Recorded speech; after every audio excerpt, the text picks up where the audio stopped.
A paz do Senhor, meus queridos irmãos e amigos, é um prazer estar aqui com vocês novamente essa noite. Eu resolvi dar uma passadinha por aqui hoje, porque eu estava refletindo hoje, desde as primeiras horas da manhã, num texto bíblico que muito me chamou a atenção e eu resolvi que eu gostaria ainda hoje de compartilhá-lo com vocês.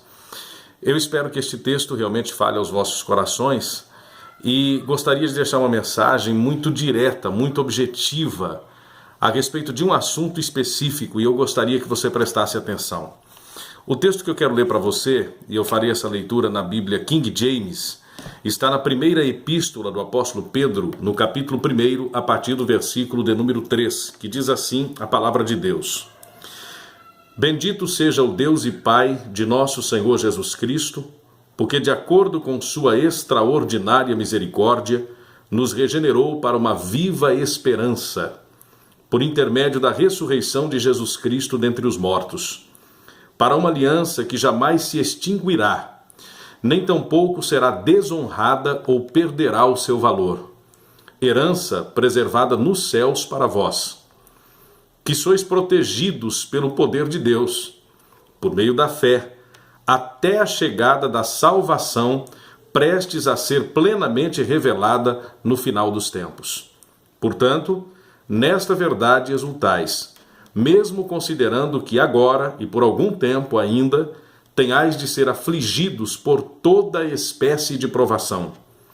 Assim acontecerá, para que a sinceridade da vossa fé seja atestada, muito mais preciosa que o ouro que se corrompe, ainda que refinado pelo fogo, resultando em louvor, glória e honra, quando Jesus Cristo for revelado. A escolha desta palavra e a forma como ela falou ao meu coração hoje é muito importante, especialmente para os meus amigos pastores e pregadores. E é de vocês que eu quero chamar a atenção. Este texto deixa claro que a salvação em Cristo, a salvação eterna, ou a sua consumação, não aquela que foi feita no Calvário, mas no sentido do encontro que nós teremos com o Senhor Jesus Cristo definitivo, ela está por acontecer. E de acordo com essa palavra, quando isto estivesse para acontecer, nós seríamos contristados por muitas provações, diz a edição ou versão revista e corrigida. Essa Bíblia que eu li aqui é a versão Bíblia King James. Portanto, nós compreendemos aqui que a nossa fé nesses últimos tempos vai ser provada, ela será atestada. A nossa fé será levada ao limite. E é preciso que nós cristãos, especialmente pregadores e pastores, compreendamos isto. Nossa fé será levada ao limite. Eu gosto desse texto da Bíblia King James porque ele diz que nós estamos protegidos no sangue de Jesus. Nós estamos protegidos em Deus. Por isso nós não temos que temer, nós temos que ter coragem, dar a cara para bater e pregar o evangelho como deve ser pregado. Pois bem, por que eu chamei a atenção dos pastores e pregadores? Eu tive essa semana uma experiência que me fez pensar um pouco, especialmente esse final de semana.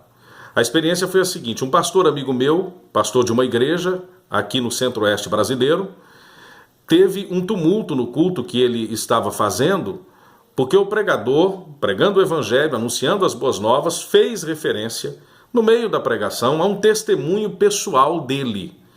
Este pastor, este pregador, é ex-homossexual. E ele fez um relato, deu seu testemunho de transformação, que ele foi transformado, que ele foi liberto.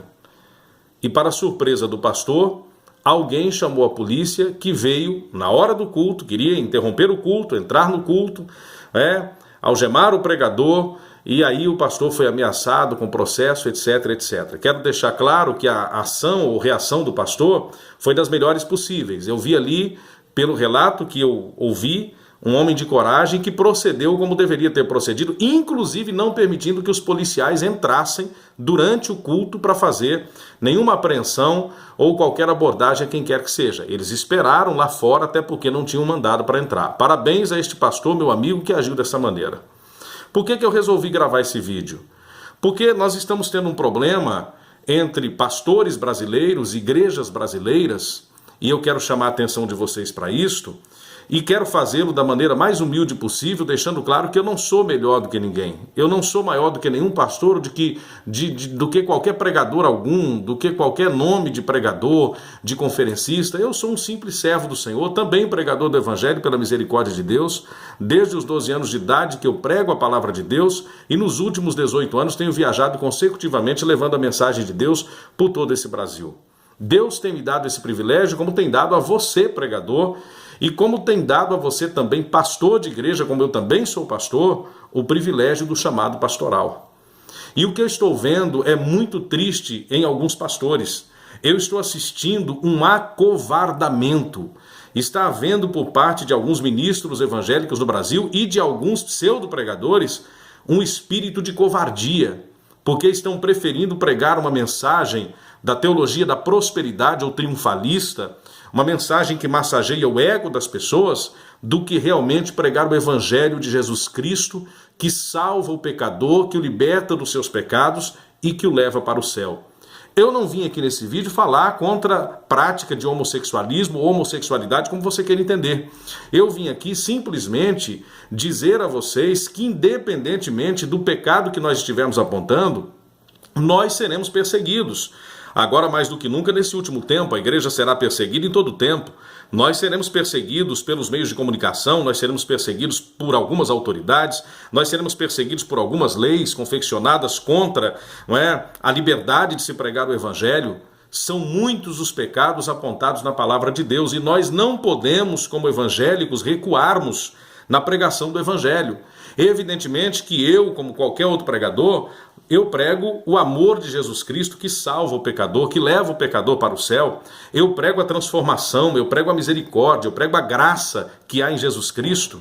Mas esta graça não exime o pecador da responsabilidade da justiça divina.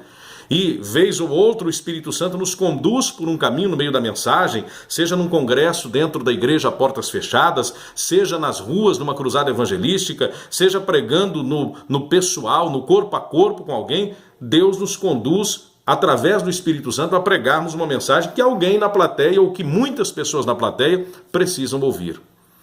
O que é que está acontecendo? Em nome da ética, pastores estão se acovardando.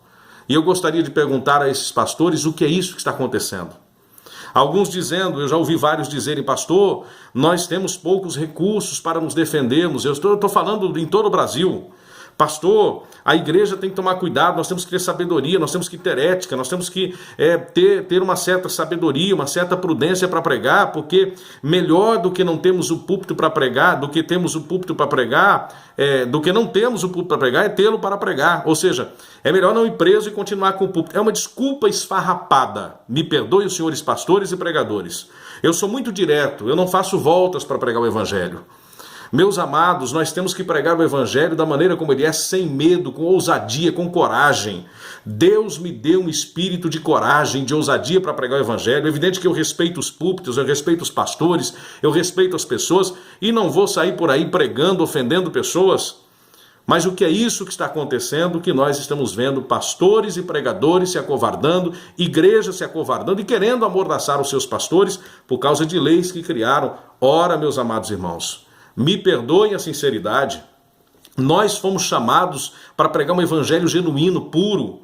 E a grande marca do evangelho, a grande honra do evangelho é a ousadia, é a coragem para pregá-lo. É a sinceridade para pregá-lo da maneira como ele deve ser pregado. Então nós vamos nos deixar intimidar por causa de leis, de deputados que estão lutando contra os evangélicos. Nós vamos nos amordaçarmos. Nós vamos colocar mordaças nos nossos pregadores para não pregarmos. Que evangelho fajuta, que evangelho covarde, que evangelho de farinha é este? Nós pregamos um evangelho puro. Ele é forte, ele é radical. O evangelho genuíno aponta o pecado e mostra para o pecador o caminho do céu. A Bíblia condena o adultério e nós vamos continuar pregando contra o adultério. A Bíblia condena o roubo, nós vamos continuar pregando contra o roubo. A Bíblia condena a prostituição e nós continuaremos pregando contra a prostituição, ainda que alguém faça uma lei dizendo que a prostituição não pode se pregar contra a prostituição, porque isso é uma discriminação contra a prostituta. Continuaremos, sim, senhores, pregando contra a prática da homossexualidade, porque é pecado, é um pecado abominável, condenável na Bíblia Sagrada, e eu não tenho medo de enfrentar quem quer que seja aqui na internet, no rádio, na televisão, no púlpito. Pastor, mas e se o senhor for preso por isso, se eu for algemado? Será uma honra ser algemado por amor ao Evangelho. Eu não sou covarde, peço a você, pregador, meu companheiro, não seja covarde para falar a verdade. Eu não estou pedindo para você alastrar ou implantar uma doutrina específica contra isto ou aquilo. Eu estou falando em favor dos temas todos abrangentes no Evangelho. Vamos pregar com coragem, sem recuarmos contra o pecado. Nós não estamos num tempo de amaciar o pecador, de passar a mão na cabeça do pecador e de fazer carinho no seu ego. É tempo de mostrar que o pecado leva o homem para o inferno e que Jesus está disposto a libertar o homem do pecado. Eu venho com esta coragem, com esta ousadia, com uma voz profética. Sei que sou pequeno, sou apenas um entre milhões, mas nós temos vozes que Deus levantou nesse país, que estão pregando o evangelho genuíno e de coragem. Quantos parlamentares Deus nos deu, embora a igreja nunca tenha dependido de parlamentares na história da igreja primitiva para se defender, mas a igreja precisa, para defender o quanto nós pudermos, as leis que sejam justas e que especialmente garantam o nosso direito democrático. Temos deputados admiráveis, homens que foram eleitos pela igreja, dos quais eu posso citar alguns nomes. Meu amigo pastor Paulo Freire, pastor presidente da igreja em Campinas, deputado federal, um grande homem de Deus. Meu amigo pessoal de muitos anos, de largos anos, começamos juntos pregando o evangelho, pastor Marco Feliciano, meu grande amigo. O pastor Cezinha, que foi eleito agora e a partir desse próximo ano pela Assembleia de Deus Madureira, estará também defendendo essas leis que sejam justas para defender o nosso direito de pregar o evangelho e tantos outros nomes. O pastor Silas Malafaia, que eu tomo a liberdade de tomar o seu nome aqui, para dizer que é uma voz profética nesse país e que Deus tem levantado com coragem, com autoridade, tem dado a cara para bater. Quantos pastores nesse país têm ido à televisão e têm falado a verdade? E eu pergunto a você, o que é que você está fazendo? Se acovardando? Se escondendo? Deus não nos deu políticos, deputados federais, Deus não nos deu senadores, Deus não nos deu na Casa de Leis, na Câmara Federal, homens, para que nós nos escondamos atrás deles e abandonemos o nosso dever de pregar o evangelho. Não, senhores. Eles apenas reforçam esse batalhão, esse exército de Cristo na terra. Nós precisamos continuar pregando. Pastor, e se eu for preso no meio do culto? E se eu for processado? Meu amado e querido irmão, eu quero dizer isso com todo carinho a você, que prega o evangelho, que se diz ser cristão. Ser cristão é ser um seguidor de Cristo. Quando nós recebemos esse nome de cristão, lá nos primórdios da igreja, não eram cristãos covardes, não eram pessoas que se acovardavam diante da perseguição. Em que você ou eu somos melhores do que o apóstolo Paulo, do que o apóstolo Pedro, do que os discípulos da igreja primitiva?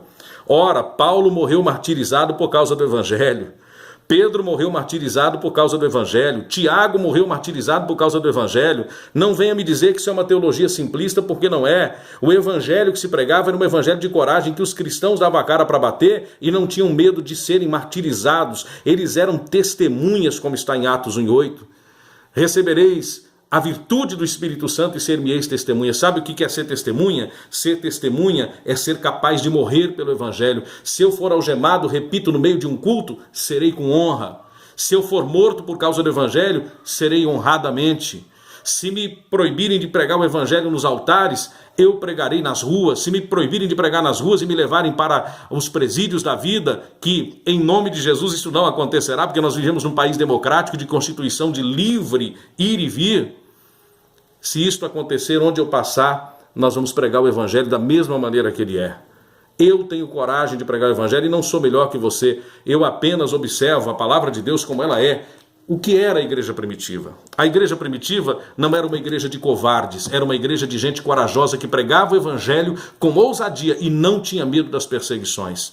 Se você tem medo da perseguição e está se acovardando, não venha, por favor, chamar isso de ética. Isto não é ética, isto é covardia e Deus vai requerer isso de você, que leva o nome de pastor, de pregador, mas que, no entanto, se acovarda diante das ameaças. Eles morreram por causa do evangelho. Paulo morreu martirizado. Repito, Pedro morreu martirizado. Tiago morreu martirizado. Quantos morreram arrastados pelas ruas, queimados em praça pública, atravessados com espada? Se tivermos que morrer por amor ao Evangelho, morreremos honradamente, porque a nossa coroa e o nosso prêmio, o nosso galardão, Pedro escreveu, está reservado nos céus e ninguém vai desonrar isto. Nós fomos chamados para uma aliança que jamais se extinguirá, nem tampouco será desonrada ou perderá o seu valor. Herança preservada no céu para nós. Nós somos protegidos pelo poder de Deus por meio da fé. Vamos pregar o Evangelho com coragem, meus amados e queridos irmãos. Que Deus abençoe as igrejas que têm tido coragem, os pastores que têm tido coragem, os políticos evangélicos eleitos com o voto do povo evangélico que têm honrado o seu voto na Câmara Federal e que têm pregado corajosamente. Ninguém calará a minha boca e você também não pode permitir que alguém cale a sua boca. Pregue corajosamente, pregue e desafie o reino das trevas, o poder de Satanás e prove que o Evangelho ainda é o poder de Deus para a salvação de todo aquele que crê. E eu vou terminar esse vídeo, porque eu não quero que ele seja tão extenso, dizendo a você o seguinte: não tenha medo de que a igreja seja calada, fechada e que nós não possamos pregar o Evangelho. Não, senhores, em toda a história está mais do que provado. Querem fazer o Evangelho crescer? Mate um cristão. Cada gota de sangue que cair na terra são milhares de cristãos que nascem. Meu pai dizia, quando eu era garoto, que ia para a escola, que alguém me colocava um apelido, ele dizia: meu filho, fique tranquilo, não se preocupe não, porque quanto mais você se importar, mais o apelido pega. E eu vou dizer aos senhores políticos, aos senhores parlamentares, aos senhores que falam em nome da lei e acham-se no direito de quererem privar nós evangélicos de pregarmos o Evangelho. Quanto mais vocês nos perseguirem, mais nós cresceremos. Vocês querem matar cristãos? Quanto mais morrerem, mais pessoas se converterão ao Evangelho de Cristo. Vocês querem prender pastores? Prendam, e vocês vão ver o que é o cristianismo e o que é o mundo evangélico no Brasil, o que é a massa evangélica no Brasil. Vocês querem nos proibir de falar? Quanto mais os senhores proibirem, mais nós vamos pregar o Evangelho, vamos pregar contra o pecado com coragem, com ousadia e com autoridade. Porque neste país ainda há pessoas de bem, há famílias, há pessoas de moral, as famílias ainda são conservadoras. E nós temos um compromisso com a palavra de Deus. Eu fui chamado para pregar ousadamente o Evangelho. E você, amigo pastor e pregador? E você, pastor, ainda está dando liberdade aos pregadores na sua igreja para pregar a verdade? E você, crente, que está me vendo aí agora, ainda tem coragem de arvorar a bandeira do Evangelho e pregá-lo como ele é? Que Deus te abençoe. Que este vídeo toque o seu coração. E lembre-se, não fomos chamados para nos acovardarmos. E eu peço a você, como disse Paulo aos Romanos, eu rogo a você pela compaixão de Deus, não seja covarde, não tenha medo de morrer por causa do Evangelho, não venha chamar covardia de ética. Ética não é covardia e covardia não é ética. Ética é respeitar o próximo. Amamos a prostituta, amamos o ladrão, amamos o mentiroso, amamos o corrupto, amamos o homossexual, amamos a lésbica, amamos o menino, a menina desobediente ao pai e mãe, amamos a todas as pessoas que praticarem todos os tipos de pecado. Mas nós abominamos o pecado, seja ele qual for. Se é pecado, nós não somos 100% santos, nós também temos falhas, mas pregamos que vivemos debaixo do sangue de Jesus Cristo a transformação que há no poder da palavra. E só entrará no céu, no reino de Deus, aquele que se arrepender dos seus pecados, se converter e permitir que Jesus entre no seu coração. Boa noite, que esta palavra fique em teu coração. Espalhe este vídeo, mostre para quem você quiser. Eu não tenho medo de aparecer aqui para dizer a verdade, porque fui chamado para ser profeta de Deus. Eu sou o pastor Gesiel Freitas e com simplicidade, com humildade, mas com temor ao Senhor, eu deixo esse vídeo aos meus irmãos, pregadores, iniciantes ou mais velhos, pastores, irmãos em Cristo. Não nos acovardemos, avancemos, porque Cristo está conosco e nós pregaremos o Evangelho até que tenhamos que dar o último suspiro. Estevão foi apedrejado até a morte, mas não se calou até que viu os céus abertos diante dele. Deus vos abençoe em Cristo Jesus.